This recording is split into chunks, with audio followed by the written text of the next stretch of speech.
Dear students, in this session we are going to discuss the methodologies in the Human Genome Project. So what are the different methods the scientists have used to sequence the DNA? So we already discussed what is sequencing, to know the order of base pairs by using different methods.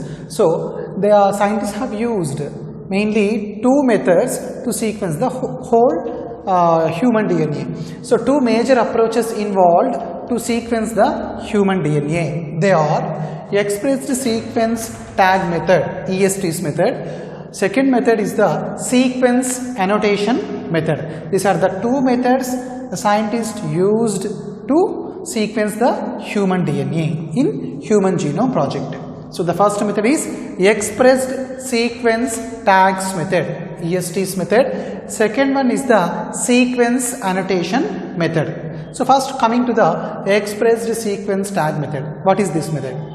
So identifying and sequencing all the genes that are expressed as RNA in case of expressed sequence tag method, that is coding regions.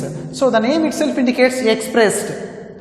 So in transcription we discussed exons and introns. Exons are also called expressed sequences. Introns are the non-coding sequences. They do not code for anything. Introns.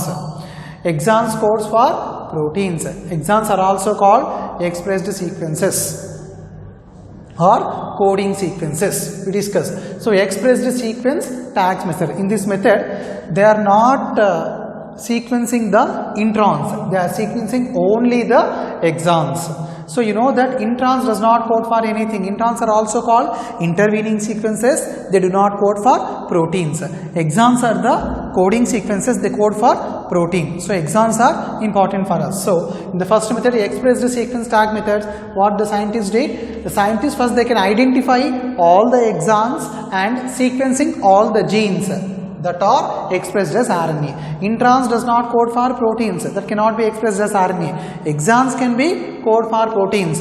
That's why exons are sequenced here. So sequencing of the gene, sequencing of all the genes that are expressed as RNA in case of express sequence tag method. So in expressed sequence tag method, all the genes cannot be sequenced. Only the genes that are expressed as RNA can be sequenced in this case of express sequence tag method. Now coming to the second method, sequence annotation method. In sequence annotation method, here they are sequencing the whole genome. It's a blind approach in which sequencing of the whole set of genome that contains both coding and non-coding sequences, later assigning the different regions in sequence with their functions. Here sequence annotation method is nothing, it is a blind approach. Here they will take the whole genome of the human cell and they will sequence both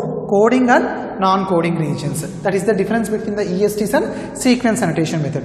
In ESTs, only the genes that code for RNA, the genes that are expressed as RNA or coding regions can be sequenced. In case of sequence annotation method, the whole genome can be isolated from the human cell and all the genes, whether it can code for RNA or not, that is both coding and non-coding regions of the whole DNA can be sequenced in case of sequence annotation method.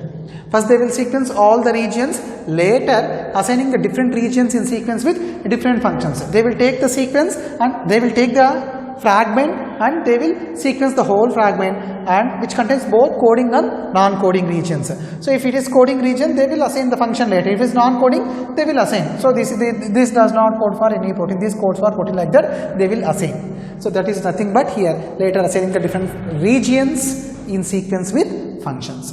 Now we are going to discuss how sequence annotation method can be done in detail. So first they will take the human cell. This is the human cell.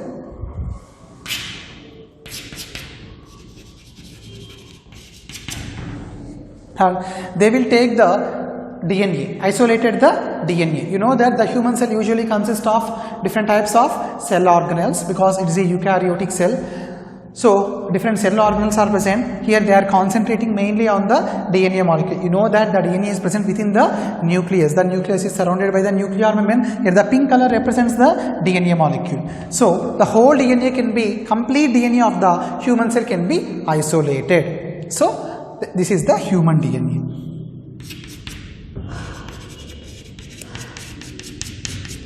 So isolation. So isolation of human DNA by using different enzymes. So they will take the human DNA. Then this human DNA is subjected to special type of enzymes called restriction enzymes, RE. So restriction enzymes are the special type of enzymes. They can cut the DNA at specific sequences, specific regions in the DNA. So when they use the restriction enzymes, the DNA can be cut into number of fragments. These are the different fragments. You know that DNA is a very big, very large. So that should be cut into pieces, then only it is possible to sequence. It is highly impossible to sequence the DNA when it is not fragmented. That's why first DNA should be isolated from the human cell, and that DNA can be subjected to the restriction enzymes. The restriction enzymes can cut the DNA at specific regions. So you will get the fragments, number of fragments. Some fragments may be very small, some fragments may be very large. So the complete DNA can be cut into fragments, right? Now these fragments, each and every fragment can be inserted into the vector. So what is a vector? Vector is a cloning vehicle. We are going to discuss about this vector in detail in the biotechnology chapter.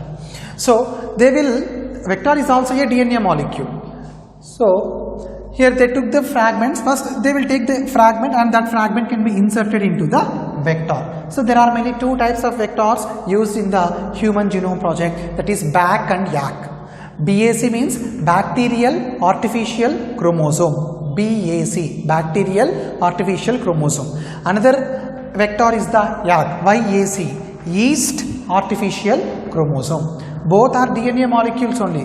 This is the vector or the DNA that is isolated from the bacteria. This is the vector that is isolated from the yeast. That's why the name indicates here bacterial artificial chromosome, yeast artificial chromosome. So the fragments can be inserted into the vector. So the fragment, once the fragment is inserted into the vector, that vector is called recombinant vector. Why it is called recombinant? Recombining. That vector should be cut with the help of restriction enzymes again. So the vector is here circular. If you take the bacterial vector, that is circular. Here you have seen, right? This is a circular vector. That vector can be cut. Then the vector will be open. How that vector can be cut? With the help of special enzymes called restriction enzymes. So the vector will be open. Once the closed vector can be open, this fragment can be inserted into the vector. Later, it can be joined with the help of DNA ligases. So the recombinant vector can be inserted into the bacterial cell. So here the bacteria is the E. coli. Normally the model organism for the bacteria is the E. coli. Escherichia coli is widely used. Here that is the vector. That is nothing but host here. Now the fragment can be inserted into the another vector, that is yeast artificial chromosome. You may ask why they have used the two vectors. So bacterial artificial chromosome is the best example for the prokaryote. Yeast is the example for eukaryotes. So here for that, for the prokaryotes they have used the bacterial artificial chromosome. For eukaryotes they have used the yeast artificial chromosome. These are the vectors they have used. So that vector can be inserted into the vector which is having our fragment. So one fragment, not only one fragment, all fragments can be inserted into the vector. Understand? Not at a time, one by one like that. So this fragment can be inserted into the vector. That vector is transferred to the host. Here host is the bacteria. Why? Here the vector is bacterial artificial chromosome. Here the vector is yeast artificial chromosome. The host is yeast cell. Understand? You may ask why we are doing all this process for sequencing. How? So here, why you are inserting this fragment into the bacterial artificial chromosome or yeast artificial chromosome? Later they can be transferred to the bacterial cell and yeast cell because of amplification. Amplification is nothing but to increase the quantity. Here they have taken the human cell and isolated the fragments, right? So this fragment is only one copy of that particular fragment is there. Here we are going to multiply to increase the quantity of a specific fragment. We are doing this process. Understand? So here once when you insert the recombinant vector, transfer the recombinant vector into the host cell, what happens? The bacteria can be grown in the media, or the yeast also grown in the media. So what happens here? The bacteria undergoes multiplication for every 20 minutes. Yeast undergoes multiplication for every 90 minutes. You know that. So it becomes double. When the bacteria becomes double, one bacteria becomes two, the vector which is having our gene or the fragment also multiply. The vector and gene also multiply. So here we are inserting only one gene, that becomes 2 here. After 20 minutes, like that you are going to grow for hours together, so that the same fragment you are getting many times. Many copies will get through this process called cloning. This process is called cloning. By cloning, it is possible to amplify the DNA molecule. Amplification is nothing but multiplication. So here one fragment can be multiplied into thousands and lakhs of fragments. Understand? So here we are multiplying the specific DNA fragment. Once you are multiplying the specific DNA fragment, for example here, those fragments were subjected for sequencing. So you may ask, why you cannot sequence only one fragment? When you are sequencing one fragment, maybe the fragment may be damaged. Maybe that fragment becomes destroyed during sequencing process. Only single, and it is highly impossible to sequence the single DNA fragment. We require many DNA fragments of the same copy, same fragment. Same fragment should be multiplied. Then only it is possible to sequence. For that multiplication, we are doing this process. Simply you are taking the fragment and inserted into the vector. That vector can be transferred to the host. Host is the organism, bacteria. So bacteria undergoes multiply. That vector also undergoes multiply. Along with the vector, we are having our gene or fragment. That fragment also undergoes multiplication. So by using again restriction enzymes, it is possible to isolate the fragments. So the fragments will be multiplied. Once you will get the n number of fragments, then those fragments will be subjected to the sequencing. Number of copies. Same fragment is multiplied here. So here then you are subjected for sequencing by using a machine called automated DNA sequencer. Automated DNA sequencer is a machine that is developed by Sanger. So he is a scientist, namely Sanger developed this method, automated DNA sequencer. So automated DNA sequencer is a machine. So when you subject these fragments to this machine, automated DNA sequencer, this sequence, the name itself indicates, it automatically sequences the DNA. What is the first base present in the first position? What is the second base in the second position? Third base in the third position, and so on, like that. It will give the data. So that method is called Sanger's dideoxy method. What is the machine? Automated DNA sequencer is a machine. The method is Sanger's dideoxy method, developed by the Frederick Sanger. He was the scientist. So once that sequence has done, the sequences were arranged based on overlapping regions. Here, so once you will get here the sequence is there, number of sequences will be there, and you know the base pairs present in first position, second position, third position, and so on, right? So once you get that, so by using a method called, here sequences were arranged based on overlapping regions. Here, for example, this is the sequence, ATGC is there. So you don't know what is the base pairs present in the sequence, you know the DNA fragment. So if you add you are adding number of fragments here, like GCAT, TACG, in this method. So ATTC, like that. So ATGC is the actual base pairs present in the fragment. It overlaps with which fragment? It should be complementary. ATGC overlap with TACG. A binds with T binds with A, G binds with C binds with G. So wherever TACG is there, it becomes overlap. So TACG, you are adding number of fragments. So you know the base pairs of these fragments, but you know the base pairs of this. You don't know the base pairs of this particular fragment. So you are adding the fragments with known base pairs. So if the known base pair can bind to any fragment, then you can easily know the sequence of that particular fragment. So that is nothing but sequences were arranged based on overlapping regions. Next, alignment of sequences done by computers. Is it possible to do all these things humanly? Highly impossible. You cannot see the cell with your naked eye. How can you see the DNA and bases present in the DNA? Definitely you require some sophisticated instruments and also computers. So by using computers, you can do the sequencing. Later, annotated sequences were assigned to chromosomes. You know that you have isolated the whole DNA from the cell. Number of chromosomes will be present. 22 chromosomes, autosomes, and XY chromosomes, sex chromosomes. So, all the you have cut into fragment. You don't know which fragment belong to which chromosome. Again, you are doing so that your annotated sequences were assigned to chromosomes based on some other techniques. So, this is how you can easily isolate the DNA fragments and sequencing the particular fragment and annotate the sequences were assigned to chromosomes. So, these are the methods used in the Human Genome Project.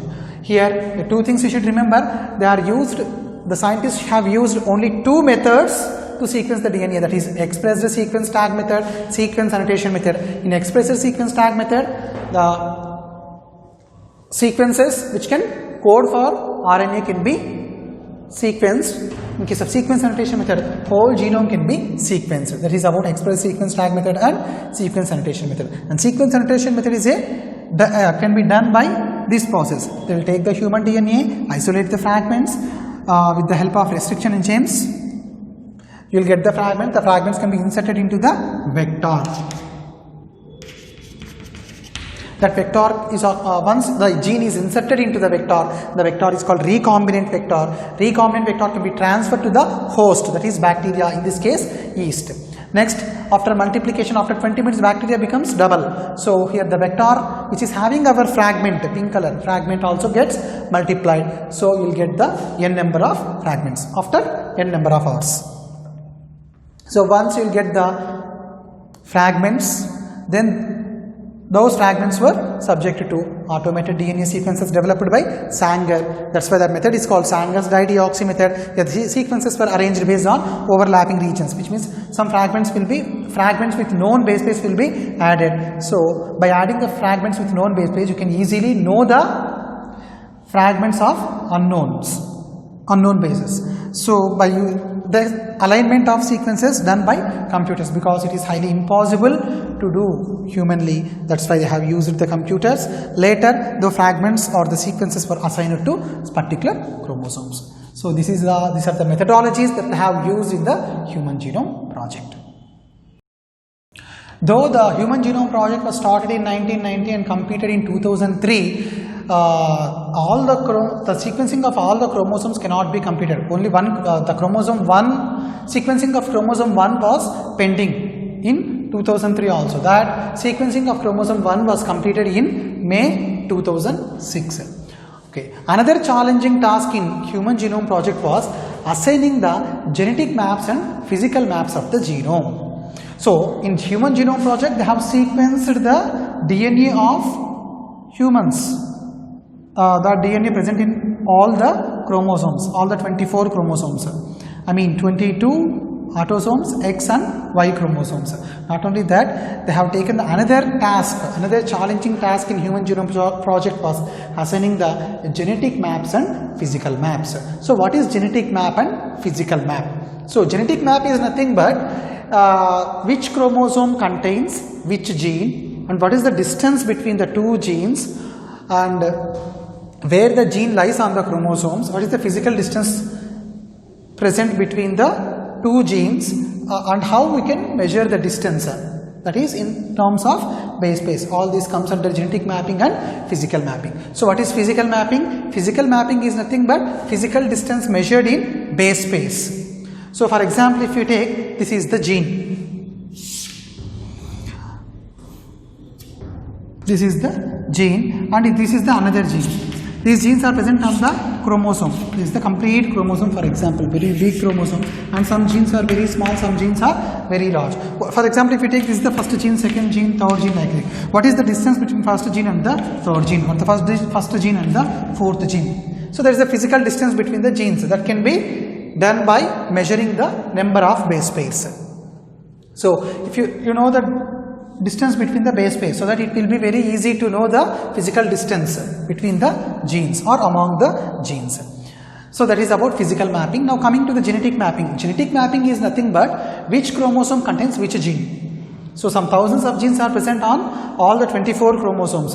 So first chromosome contains which type of genes, and second chromosome contains which genes, third chromosome contains which genes, like that. All the 24 chromosomes, that is 22 autosomes and 2 are the X and Y chromosomes, total 24 chromosomes. So that is called genetic mapping. So genetic mapping is nothing but, so genetic mapping provides which chromosome contains which gene and where the gene lies on the chromosome, at which position the particular gene lies on the chromosome is given by the genetic mapping, can be done by the genetic mapping. So this is about genetic mapping and physical mapping. How this genetic mapping and physical mapping can be generated, on which this was generated using information on polymorphism on restriction endonuclease recognition sites and microsatellites. Okay.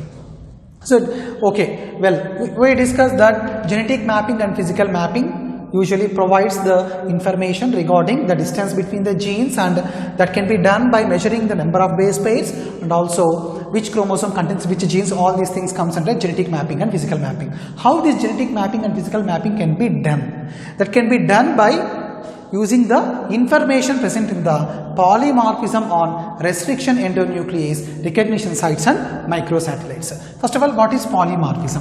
Polymorphism is nothing but the variations in the DNA molecule is called polymorphism. So, polymorphism is nothing but, what is polymorphism? The variations in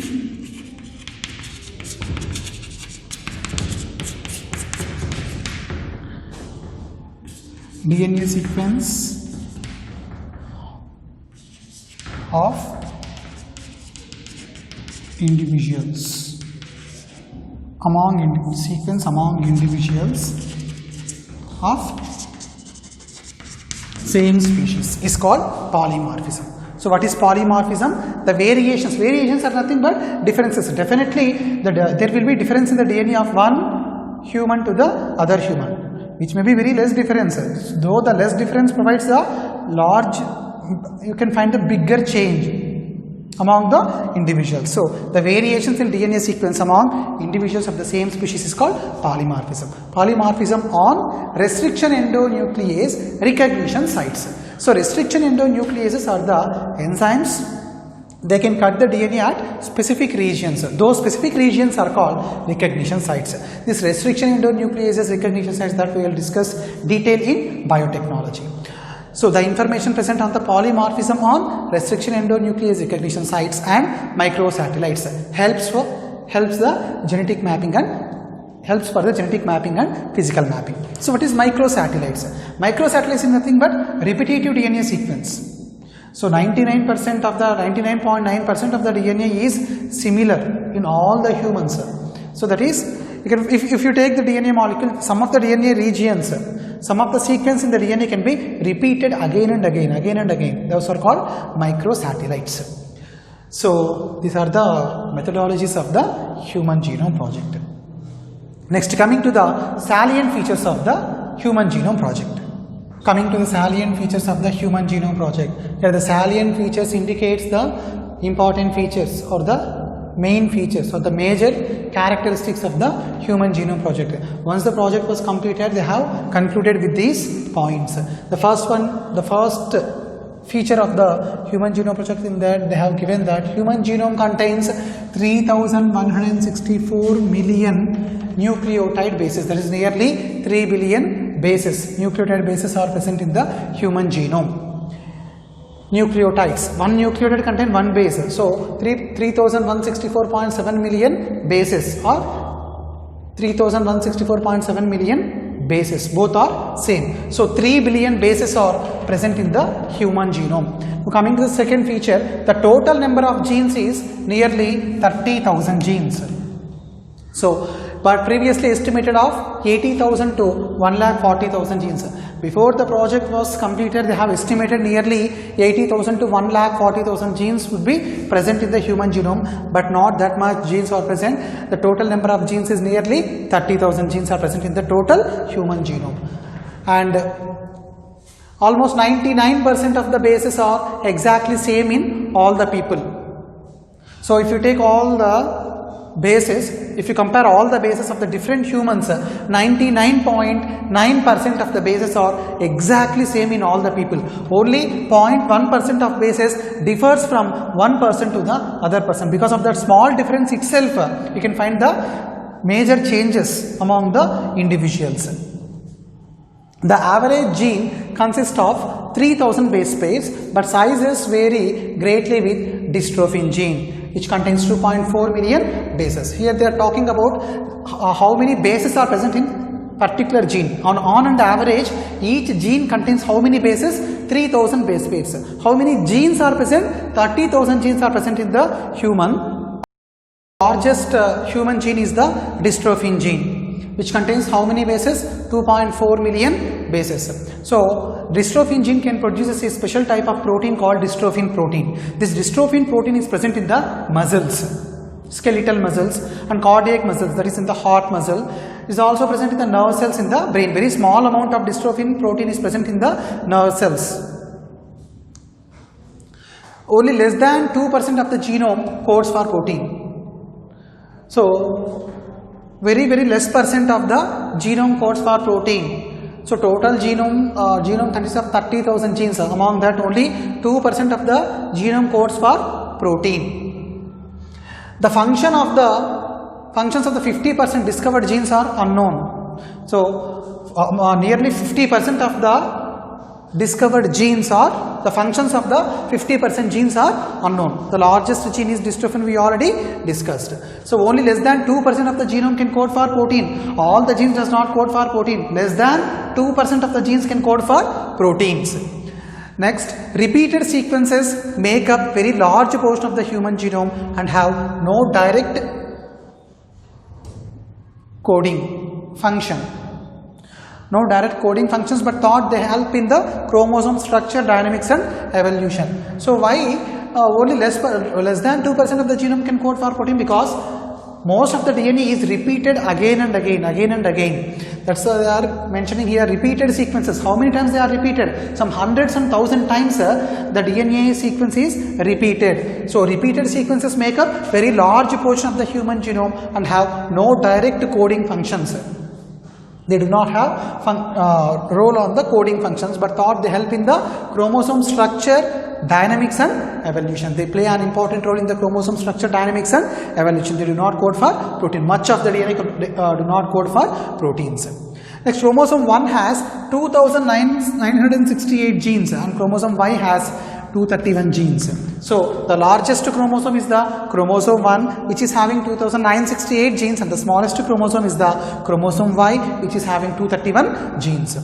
Scientists identify about 1.4 million locations where single base DNA differences, usually called single nucleotide polymorphism, occur in humans. We already discussed polymorphism is nothing but the variations in the DNA sequence among the individuals is called polymorphism. So at one particular position, the DNA sequence is changed. If you take, you can understand the single nucleotide polymorphism. For example, if you take, this is the sequence A, T, G, C, T, T, A, G, G, like that, very big. The same sequence is present. Here G is replaced by T. Single nucleotide polymorphism. The same sequence that you can find here. Some thousands and lakhs of base pairs will be present. But the sequence 1 and sequence 2 differs only in one position.